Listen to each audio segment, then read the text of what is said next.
like her character was the welfare queen, but like that was like a nasty stereotype that was created back in the day that characterized black women, and it was like black women that were like game, quote unquote gaming the system and like leeching off of the government. Now things like welfare, like you talking about SNAP benefits, stuff like that. That those type of measures started around the Great Depression. Like so you could think FDR for creating a system like that, so to speak. And obviously, it has evolved over the decades, over the last century. Like it has definitely evolved, and it's supposed to be used in a time of need. It's supposed to be used um, kind of like as a bridge, as a transition, right? And a lot of times it is, right? It's for maybe people that no longer can work because they may be disabled or they may be elderly. It might be people that just maybe just downtrodden and kind of in a unfortunate situation, right? So yes, that's what it's for. That is the design of it, right? But just like anything else, just like anything else that has laws and regulations, you know, there's always going to be loopholes and there's always going to be people that learn how to abuse the system. So, and what you have to create those boundaries, right? Those regulations because you don't want people to misappropriate what it's for, right? However, too, once those regulations and guidelines are put in place, people learn how to game the system.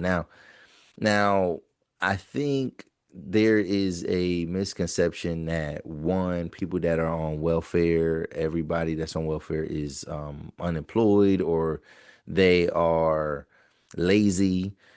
Um, I don't know. I like it's lazy, not motivated, right? But the statistics show that 60% of people that earn SNAP benefits work in some capacity. Now, partly that might be because there are maybe some work requirements for SNAP, and I know with the current administration, they were presenting like new ideas for like maybe more strict work requirements and volunteer requirements, and for somebody that's pretty level-headed and especially if I can understand what the purpose of welfare benefits are, then yes, that makes sense to me.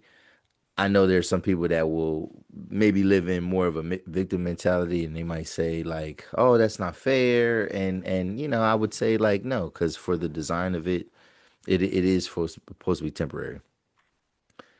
So that's one misconception. One misconception is that everybody that's on welfare on SNAP benefits must be lazy. Another misconception is that like the majority of people that are on SNAP benefits of some sort are abusing the system. Abusing the system. And when I say abusing the system, it is people figuring out ways to stay on these benefits and these systems for longer than that temporary time period probably should allow them.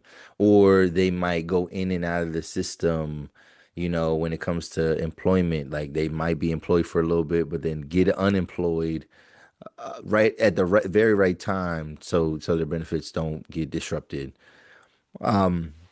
We see that though, like we do see people abusing it, like where, but also in the other end where people like are able-bodied and they might have side hustles or they might make money under the table in some ways. And I'm not saying it's something illegal, but something that's not necessarily on the books.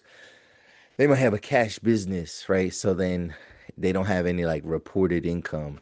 And again, I'm not talking about criminal activities, but like, yeah, you might sell t-shirts, whatever, but like you don't have an LLC, you babysit, kind of, and but you don't go through like certain proper channels. You might whatever it is, like you do gig work, right? To where you don't necessarily have a steady income, and some people know how to game it to where that, and then some people know how to some people commit actual fraud, right? And they figure out ways to get absorbent amount of money. And like, but I think there's this misconception that like most people that are on these services are doing that. And I would say that that can't be the case. That can't be the case because if the reason why that can't be the case is because we haven't had enough. I would say this: if the argument behind welfare abuse and welfare fraud, if the argument was that people that really need it are being are unable to benefit from those incentives, the people that needed those services, if they can't even have access because like the wait lists are too long, or uh uh just the sign up process, like yeah, like some type of wait list is put in place to where it's like, people are getting overlooked, and then even though they're in a time of need, if that was way more if that was way more prevalent and way and presented on to the forefront, then I think it would be imperative to crack down on welfare. But like, people want to crack down on it because they are upset that people are getting something that they may necessarily not be getting. So what I had to say to that is the fact that by and large, most people that are on welfare, on any type of SNAP benefits, a lot of them, especially, I would say this: the people that abuse SNAP benefits and things like that, those are people that are never going to get ahead anyway. Like, those are not the people that you should even be jealous of, because they kind of stay in that. Like, if they want to keep lying and they want to have disability for this, or they want whatever, if you feel like they're falsifying documents and information, and lying about who's living in their houses and things like this, those are people that don't get ahead in life anyway. So like, what does it really matter, right? And my thing is, what is the alternative, right? So if we do cut off benefits to everybody, if we make everything strict, right? Then what's the alternative? The alternative is that people will be starving and people will be homeless. And we already have a homelessness problem in our country.